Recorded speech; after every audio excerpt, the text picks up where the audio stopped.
Do you dream of making your living writing fiction, but don't know where to start? Believe me, I understand. I worried and struggled over my writing for years, afraid it was cheesy and amateurish, and not truly resonating with readers. Meanwhile, at every turn, I was told I couldn't make money this way. It takes too much time, too much hard work. It's not a real job. I bet you can relate, right? Well, I'm going to let you in on a little secret the traditional publishing industry, and let's face it, most of society at large, doesn't want you to know. It's very possible to become a career author, to make your living writing stories full of emotion and passion and morality. With all the upheaval and negativity in our world right now, people need your stories more than ever before. Stories only you can tell, only you can bring them. I created this podcast to show you how, and I promise it will take less time than you think. So, join the revolution of authors following their passion and changing lives, both their own and those of their readers. We are Prolific Authors. Hi, Prolific Authors. How you doing today? Before we get started, I do have one quick favor to ask of everybody. As I've mentioned before, I am in a crime and mystery box set that's called Dead. That stands for Dark, Edgy, and Dangerous. And there's 18 authors in this box set, and everyone's doing a novella for it, and we are selling it for 99 cents. We're actually trying to hit the USA Today bestseller list, and we're a little bit behind in our goals. We are especially looking for Apple sales. So the box set is actually on pre-order right now, and it's 99 cents for the pre-order. So you're gonna get 18 crime and mystery stories for 99 cents. So if anybody would be willing and able to help us out, we would love to get some pre-order sales specifically on Apple, and anywhere that you can, whatever your platform is, please feel free, but especially on Apple, if that's possible, we would love some sales. So if you're interested in supporting our box set, I will put the link to that in the show notes so that you can click on over there and get it. Like I said, it's a great deal, 99 cents, 18 books. These are all really, really talented authors, okay? So today what I want to go over is the Prolific Author Manifesto. This is something that I have been working on, kind of honing for the last few weeks, and I'm really, really excited to share it with you. So let's pull it up, and I'm basically just going to read to you this manifesto. Don't worry, it's not long. It's not a Ted Kaczynski thing. You don't have to worry about that, but let's see.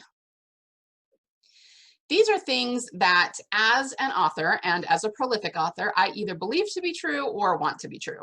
If that sounds a little funny, you'll understand as I go along. So there's about 13 of these, and they're just statements, okay? So listen up. First one is this. I want to live in a world where people use phrases like warrior poet and savior storyteller. Now, maybe that sounds a little bit arrogant on my part, but I really do believe that stories often save us, okay? They save us emotionally, they help us through things, they definitely give us experience, they help us with our emotions, and, there's been many times in our history when storytellers and even if it was just oral storytelling, they were very, very valued, for their trade. And I think we've lost that a little bit today, or at least lost sight of it, so that's number one. Number two. Our lives are crazy, and we should follow a simple, predictable formula for writing our novels. Now, I'm sure a few people are cringing at that because predictable and formula often don't go hand in hand with creativity, but I'm not talking about creating predictable stories, and I'm not talking about creating formulaic stories. This is actually a little bit different. I'm talking about coming up with a process that we can rely on over and over again to get our books written, and that we can then rinse and repeat. Okay, so it's really about the process we use to write our books, not the creativity of our stories. Number three, we live in a world where authors can make an abundant living off their royalties. Now, does that mean all authors do? No, of course not. We know that there's actually a very small percentage of authors who make their living off their royalties. Here's the thing, guys. I often hear other authors who are actually pretty successful when they're dispensing advice to new authors say things like, well, it may not be entirely realistic that you can live off your royalties, or, most authors need a side hustle. And I'm not saying that they're wrong. And I know that I'm not judging them or trying to be critical of them. I know that comes from a place of, being protective of authors and wanting them to have realistic expectations. And I think that you should have realistic expectations. But The problem that I have every time that I hear that is that it doesn't take all the variables into account. It is very true that there's only a very small percentage of authors who are, making a good living off their royalties, and, even a smaller percentage that is making six figures, right? Which is probably what most people dream about. But the reason for that is that the vast majority of authors are not willing to do the work it takes to become six-figure authors. So there are literally thousands of books every single month that are uploaded to Amazon or whatever retailer, and that those authors, those books only sell a handful of copies, and those authors never make a lot of money. But that's also because most of those books, they have all kinds of problems. They're either not well edited, they have terrible covers, they have terrible blurbs. More often than not, the story is just not there. Okay, the writing is just not there. They're not well told. They have not honed their craft. They are full of passive voice. I mean, I could go on and on. Okay, so I believe, once again, that we live in a world where authors can make an abundant living off their royalties. The question is whether the author is willing to put in the work and go the extra mile to make that happen. It's a lot of work. It really is. I'm not gonna, like I said, I think you should have realistic expectations. So don't think that it's easy and you're gonna upload one book and boom, you're gonna be there, right? It's a lot more work than that. But if you're willing to go the extra mile and put in the work, you absolutely can live off your royalties. I believe any and every book we write can and should potentially be a bestseller. So what does that mean? It might sound a little woo-woo, right? Because of course any book we write potentially is a bestseller, but that's not exactly what I mean. I mean that we should be intentional and purposeful about putting things in our books, including things that will make it a bestseller. Because all best-selling books have certain things in common, and plenty of books that go up on Amazon and don't sell very many are missing those elements. So I believe that we should perfect our story craft and perfect our writing and master our marketing in such a way that every book potentially can be a bestseller, not by chance, but because we purposely put things into them that will make them bestsellers. I believe that anyone, and I do mean absolutely anyone, can write 5,000 words or more per day easily with just a little training and practice.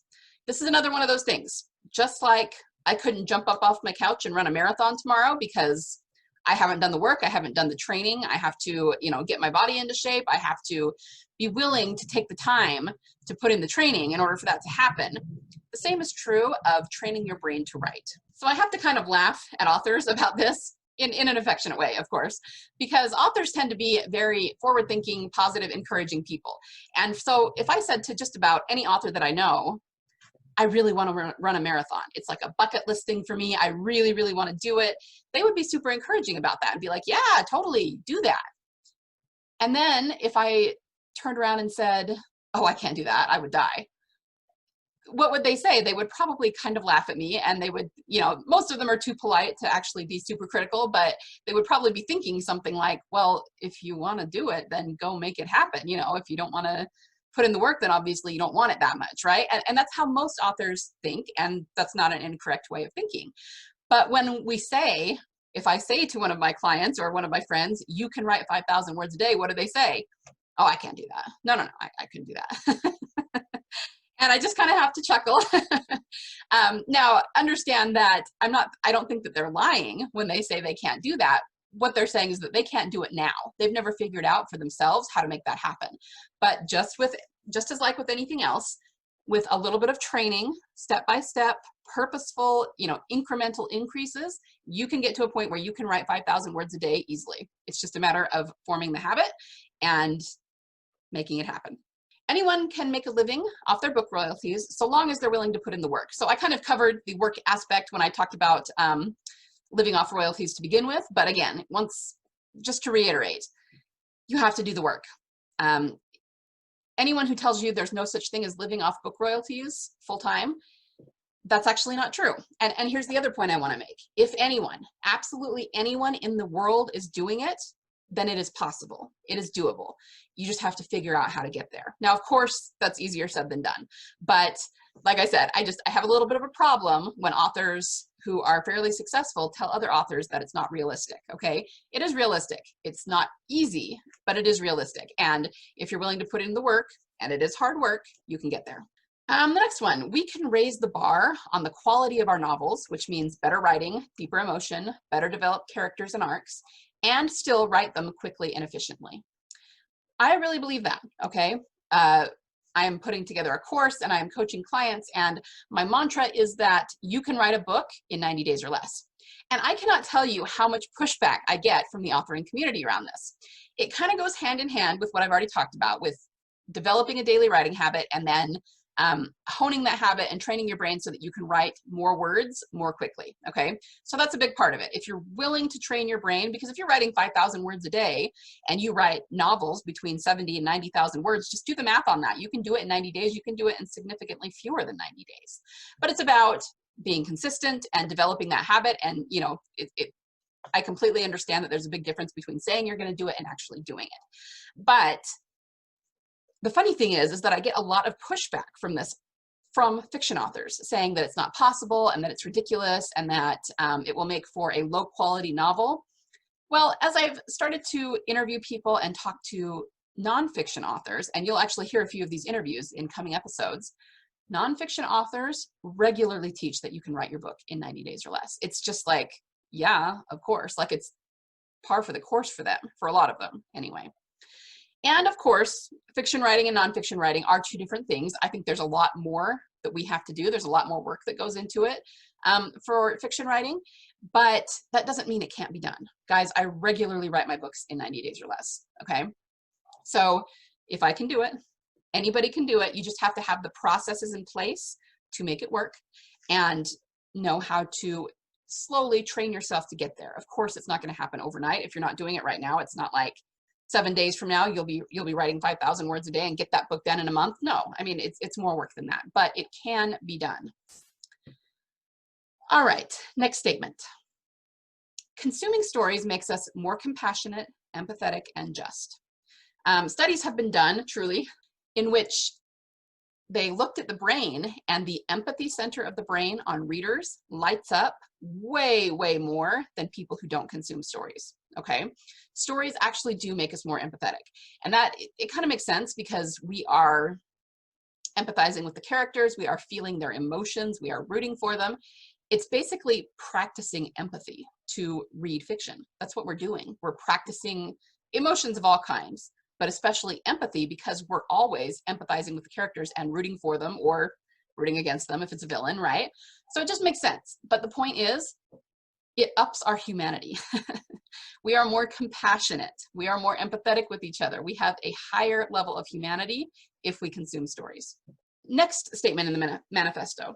I have stories in me that only I can tell. The world needs my stories, not a little bit, but desperately. Guys, this is more true now than it has ever been.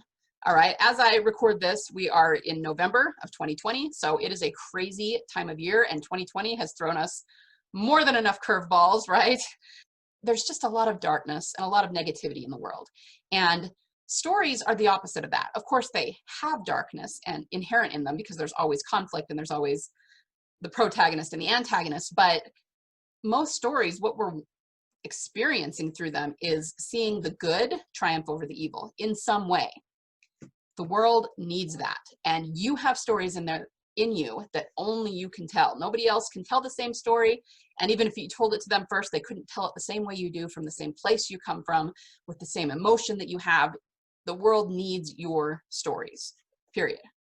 Okay? Independent creativity is the ultimate expression of freedom. That's another thing that I really believe to my core.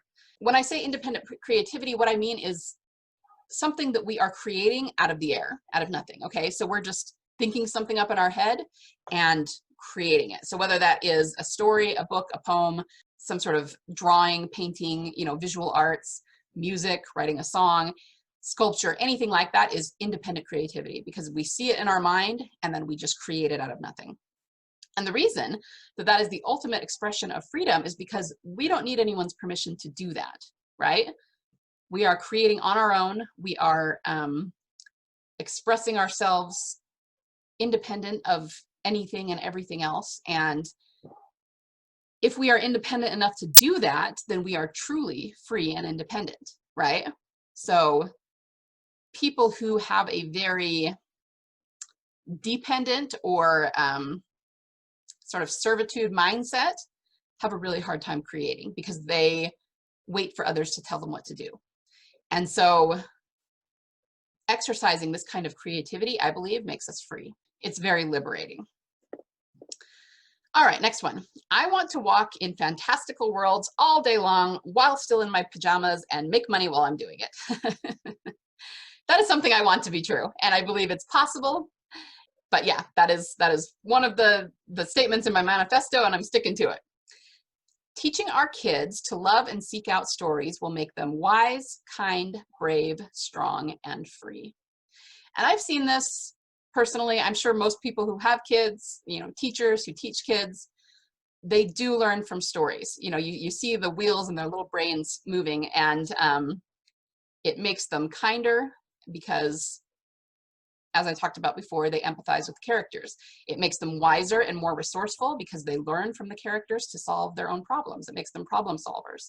It makes them braver. It makes them stronger. And if they learn to express themselves creatively, whether by writing or some other way, it also makes them free. All right, so it's very educational to their mindset. And finally, telling highly emotional stories might just save the human race.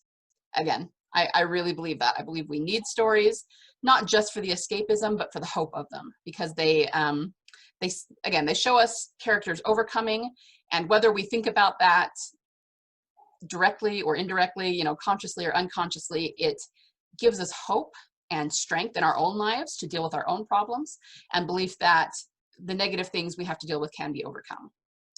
All right, so this is the Prolific Author Manifesto, and I am going to include it in the show notes as a free download. It will be a PDF, and I encourage you to put it on your computer or your phone or print it out and put it on the wall. If you want to be a prolific author, you need to start living by and believing these statements, because I believe they are all true, and they will help you get toward your goal of being a career author, okay?